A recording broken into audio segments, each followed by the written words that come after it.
श्री परमात्मने नमः। गीता का सार। गीता का सार, अध्याय 10 श्लोक 7। ईश्वर की महिमा समझना ही है सच्चा भक्त होना। जय श्री कृष्ण। नमस्कार और स्वागत है आपका जगत का सार में, जहां हम हर दिन श्रीमद् भगवद गीता के एक श्लोक की गहराई में उतरते हैं। रुकिए, एक सवाल है आपसे, क्या वाकई आप इस दिव्य ज्ञान को अधूरा छोड़ना चाहेंगे? सोचिए जरा। जब किसी को प्रभु की वाणी सुनने का सौभाग्य मिलता है, तो क्या वह यूं ही जाने दिया जाता है? अगर आप अब तक सुन रहे हैं, तो समझ लीजिए, ये कोई संयोग नहीं, ये प्रभु की विशेष कृपा है। आपके कानों तक जो शब्द पहुंच रहे हैं, वो सिर्फ आवाज नहीं, वो उस परम शक्ति का संदेश है, जो आपको कुछ कहना चाहती है। हम तो बस एक जरिया हैं, असली संदेशवाहक तो वही हैं। तो बताइए, क्या आप इस अनमोल अवसर को अधूरा छोड़ना चाहेंगे या अंत तक साथ चलेंगे? पिछले श्लोक में भगवान ने बताया था कि वो ही सभी प्राणियों के बीजस्वरूप हैं, हर चीज की शुरुआत वही है। उन्होंने बताया कि जो भी अस्तित्व में है, उसमें उनका अंश है। टुडेज श्लोक, अध्याय 10, श्लोक 7। श्लोक: एता विभूति योग च मम यो वेत्ति तत्वता सोविकंपेन योगेन युज्यते नात्र संशया। भावार्थ: जो पुरुष मेरी इन विभूतियों, डिवाइन ऑप्युलेंसेस और योग शक्ति, डिवाइन पावर्स को तत्व से जानता है, वह अचल योग में स्थित हो जाता है, इसमें कोई संदेह नहीं है। श्री हरि बोलो। ग्रंथराज श्रीमद् भगवद गीता जी की जय। गीता सुगीता कर्तव्या किमन्यः शास्त्र विस्तरया या स्वयं पद्मनाभस्य मुख पद्माद्विनयः श्रिता। अथ ध्यानम्। शांताकारं भुजग शयनं पद्मनाभं सुरेशं विश्व आधारं गगन सदृशं मेघवर्णं शुभांगम् लक्ष्मीकांत कमल नयन योगिभिः ध्यान गम्यं वंदे विष्णु भव भयहरं सर्व लोकैकनाथम् यं ब्रह्मा वरुणेन्द्र रुद्रमृतः स्तुन्वन्ति दिव्यैः स्तवैर्वेदैः सांग पद क्रमोपनिषदे गायन्ति यं सामगाः। ध्यान अवस्थित तद्गतेन मनसा पश्यन्ति यं योगिनो यस्यान्तं न विदुः सुर असुरगणा देवाय तस्मै नमः। वसुदेव सुतं देव कंस चाणूरमर्दनम् देवकी परमानंदम कृष्ण वंदे जगद्गुरुम्। भगवान की विभूति और योग को तत्व से जानने का फल। श्लोक 7। एता विभूति योगन च मम यो वेत्ति तत्वतः सोविकंपेन योगेन युज्यते नात्र संशय। उच्चारण की विधि: एताम विभूतिम योगम च मम यह वेत्ति तत्वतः सह अविकंपेन योगेन युज्यते न अत्र संशयः। 7। शब्दार्थ: यह अर्थात जो पुरुष, मम अर्थात मेरी, एताम अर्थात इस, विभूतिम अर्थात परमेश्वर्य रूप विभूति को, च अर्थात और, योगम अर्थात योग शक्ति को, तत्वतः अर्थात तत्व से, वेत्ति जानता है, सह अर्थात वह, अविकंपेन अर्थात निश्चल, योगेन अर्थात भक्ति योग से, युज्यते अर्थात युक्त हो जाता है, अत्र अर्थात इसमें, कुछ भी, संशय अर्थात संशय, न अर्थात नहीं है। अर्थ: जो पुरुष मेरी इस परमेश्वर्य रूप विभूति को और योग शक्ति को तत्व से जानता है, वह निश्चल भक्ति योग से युक्त हो जाता है, इसमें कुछ भी संशय नहीं है। 7। व्याख्या: एता विभूति योगन च मम, एताम सर्वनाम अत्यंत समीप का लक्ष्य कराता है। यहाँ यह शब्द चौथे से छठे श्लोक तक कही हुई विभूति और योग का लक्ष्य कराता है। विभूति नाम भगवान के ऐश्वर्य का है और योग नाम भगवान की अलौकिक विलक्षण शक्ति, अनंत सामर्थ्य का है। तात्पर्य यह हुआ कि भगवान की शक्ति का नाम योग है और उस योग से प्रकट होने वाली विशेषताओं का नाम विभूति है। चौथे से छठे श्लोक तक कही हुई भाव और व्यक्ति के रूप में जितनी विभूतियां हैं, वे तो भगवान के सामर्थ्य से, प्रभाव से प्रकट हुई विशेषताएं हैं और मेरे से पैदा होते हैं, मत्तः मानसा जाता, यह भगवान का योग है, प्रभाव है। इसी को 9वें अध्याय के 5वें श्लोक में पश्य में योगमैश्वरम, मेरे इस ईश्वरीय योग को देख, पदों से कहा गया है।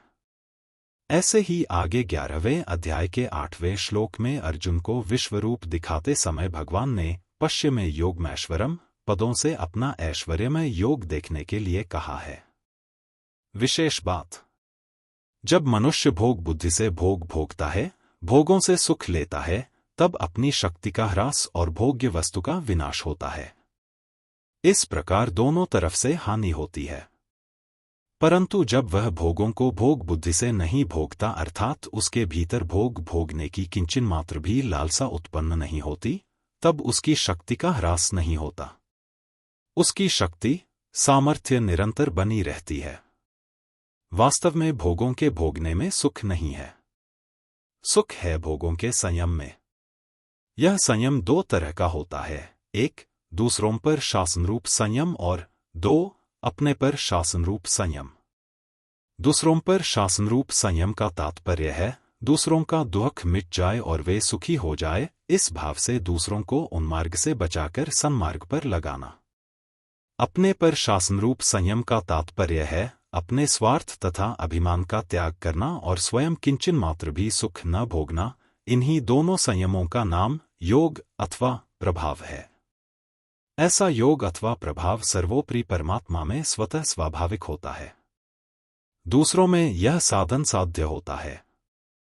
स्वार्थ और अभिमान पूर्वक दूसरों पर शासन करने से, अपना हुक्म चलाने से दूसरा वश में हो जाता है, तो शासन करने वाले को एक सुख होता है। इस सुख में शासक की शक्ति, सामर्थ्य क्षीण हो जाती है और जिस पर वह शासन करता है वह पराधीन हो जाता है। इसलिए स्वार्थ और अभिमान पूर्वक दूसरों पर शासन करने की अपेक्षा स्वार्थ और अभिमान का सर्वथा त्याग करके दूसरों का हित हो, मनुष्य नश्वर भोगों में न फंसे। मनुष्य अनादिकाल से अनंत दुखों को भोगते आए हैं, अतः वे सदा के लिए इन दुखों से छूटकर महान आनंद को प्राप्त हो जाए। ऐसी बुद्धि से दूसरों पर शासन करना बहुत श्रेष्ठ और विलक्षण शासन, संयम है। इस शासन की आखिरी हद है भगवान का शासन अर्थात संयमन। इसी का नाम योग है। योग नाम समता, संबंध और सामर्थ्य का है। जो स्थिर परमात्म तत्व है, उसी से अपार सामर्थ्य आती है, कारण कि वह निर्विकार परमात्म तत्व महान सामर्थ्यशाली है। उसके समान सामर्थ्य किसी में हुई नहीं, होगी नहीं और हो सकती भी नहीं। मनुष्य में आंशिक रूप से वह सामर्थ्य निष्काम होने से आती है, कारण कि कामना होने से शक्ति का क्षय होता है और निष्काम होने से शक्ति का संचय होता है।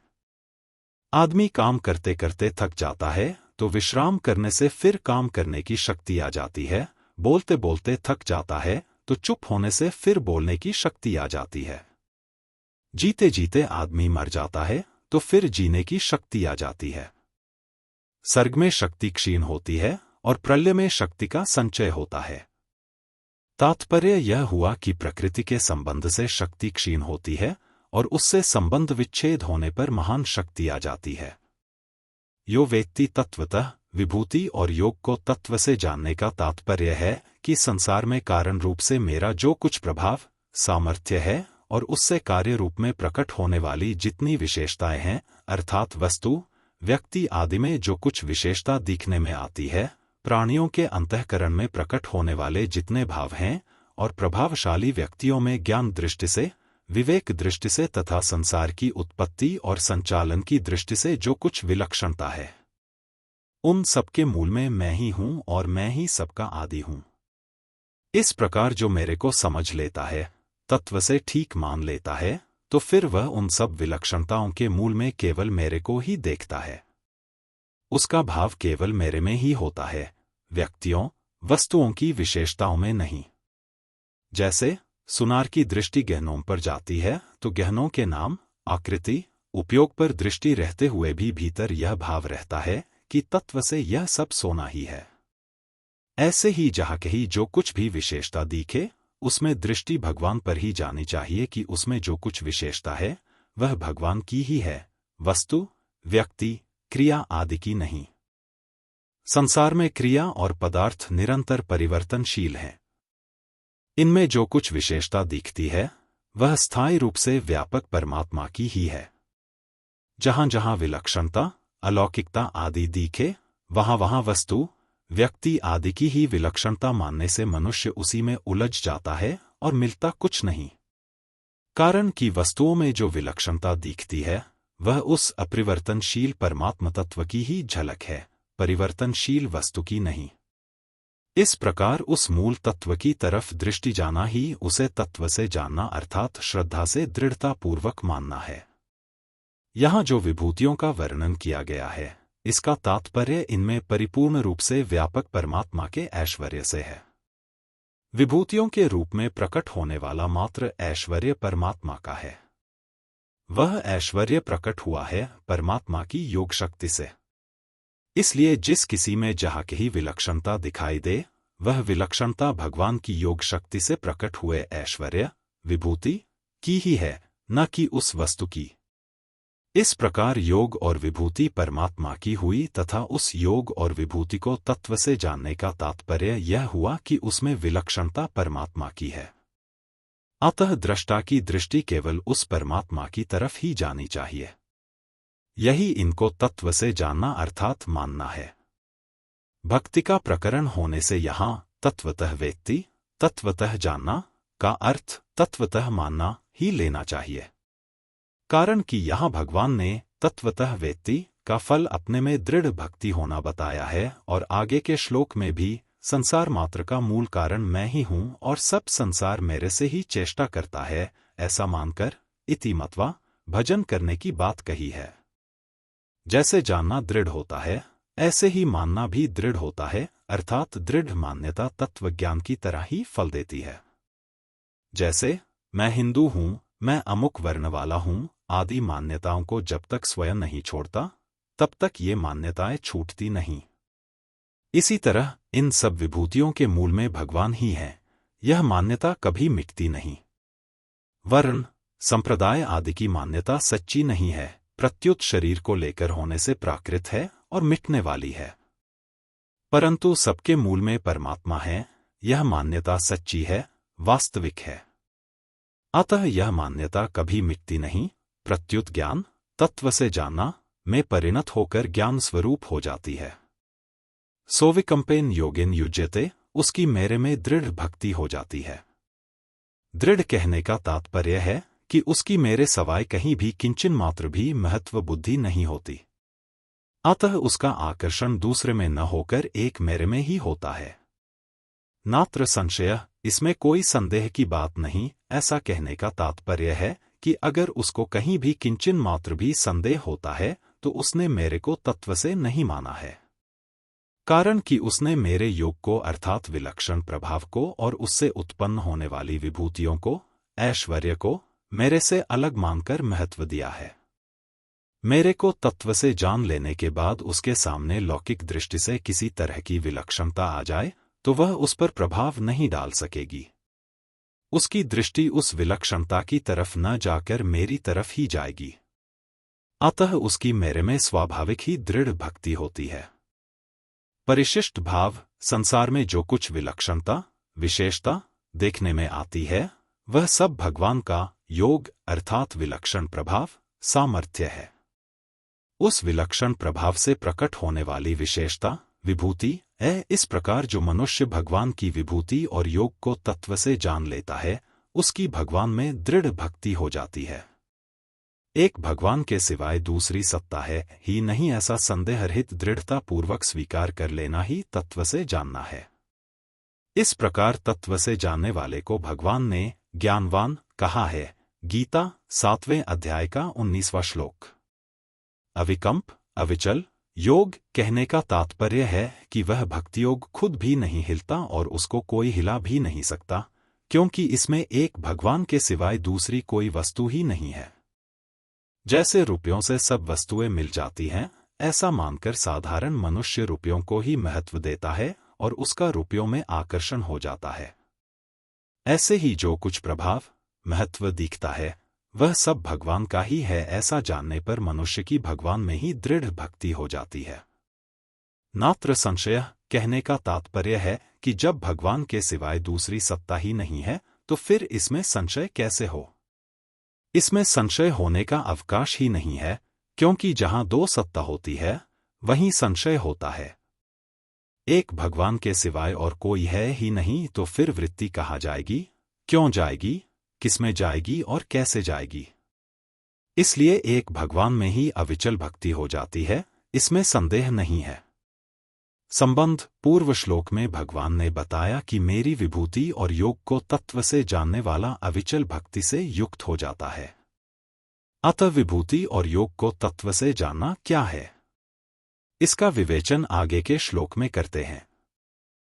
समस्या: भक्ति करते हैं लेकिन मन डगमगाता रहता है, कभी विश्वास कभी संशय। समाधान: ईश्वर की विभूतियां और योग शक्ति को जानने से अडिग विश्वास उत्पन्न होता है, जिसे ईश्वर की महिमा समझ में आ जाती है, वह संशय से मुक्त हो जाता है। तो अगली बार जब विश्वास डगमगाए, गीता पढ़िए और ईश्वर की शक्तियों को पहचानिए। आज का प्रश्न विद उत्तर। प्रश्न: कौन व्यक्ति अचल योग में स्थित हो जाता है?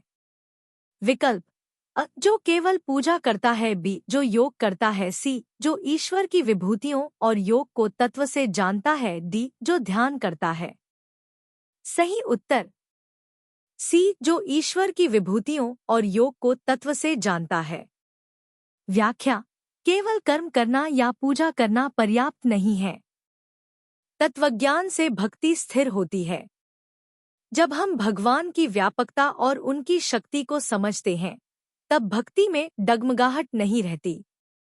आज की पुस्तक सिफारिश, पेड प्रमोशन: श्रीमद् भगवद गीता हिंदी टीका सहित, मोटे अक्षरों में, पढ़ने में आसान, माता पिता, बुजुर्गों या रोज ध्यान करने वालों के लिए आदर्श। Amazon से खरीदे https://mzn.to/for2drnxb। कल हम जानेंगे अध्याय 10 श्लोक 8 में कि ईश्वर स्वयं को कैसे सर्वकारण और सर्वशक्ति बताते हैं। मैं ही सबका आदि, मध्य और अंत हूँ। तैयार रहिए एक और दिव्य श्लोक के लिए। हर दिन हम गीता के एक नए श्लोक की गहराई से व्याख्या करते हैं, जिससे आपको आध्यात्मिक और व्यावहारिक जीवन में मार्गदर्शन मिले। कमेंट करें और अपने अनुभव साझा करें। क्या आपने कभी गीता से किसी समस्या का समाधान पाया है? कहते हैं कि अगर आप किसी समस्या से गुजर रहे हैं, तो श्रीमद् भगवद गीता का चमत्कारिक प्रभाव यही है कि आप प्रभु जी का नाम लेकर कोई भी पृष्ठ खोलें और उसके दाहिने पृष्ठ पर जो पहली पंक्ति होगी, वही आपकी समस्या का समाधान होगी। क्या आपने कभी इसे आजमाया है? अगर हाँ, तो हमें बताएं कि आज आपने कौन सा श्लोक पढ़ा और उससे क्या सीखा। कमेंट करें और अपने अनुभव हमारे साथ साझा करें। हो सकता है कि आपका अनुभव किसी और के लिए मार्गदर्शन बन जाए।